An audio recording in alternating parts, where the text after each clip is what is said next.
Okay, so a book I'm going to be using to help me accomplish the goal of becoming as mechanically skilled as TENZ is a book called The Performance Cortex. It's basically a redefinition of how neuroscience and advanced motor functions work in athletes.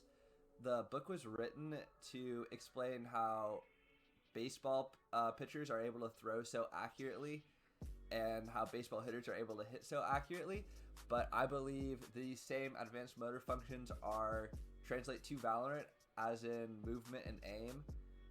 And specifically what I'll be going over is chapter 4, where he talks about how the physiology of motor functions and the brain and the spine and all the nerves involved in like your hands and arms work together to lead to you hitting shots or missing shots. So how he describes it is that in the brain, whenever we see a target, our brain creates a signal, and this signal commands the body to hit this target. So that would be, my brain sees the target, which in this example will be on the screen will be hard bots. My brain will say, hit this bot in the head, flick to it.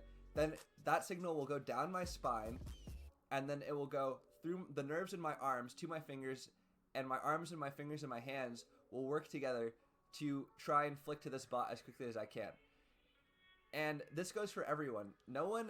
Whenever anyone tries to accomplish the goal of shooting a hard bot, their brain will tell them to do this. It's just where other people are better at it is that there's signal interferences in the brain that will mess, like any other signal, that will mess with the accuracy of this signal. So once it finally gets to your hands or finally gets to your arms, it will be messed up. It's basically like a game of telephone where you start it with one person and the whole thing gets messed up when it comes down to the end. And what makes TENZ and like Scream and Yay so good at that is that their brains are so refined when it comes to that, to the function of flicking to someone's head or like spray transferring people, is that they don't have as much signal interference as someone who's new or isn't as good would. So I'm going to be using that to basically monitor my progress.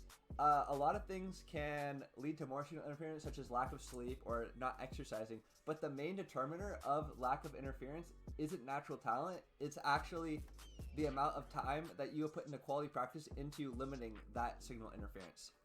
Like and subscribe.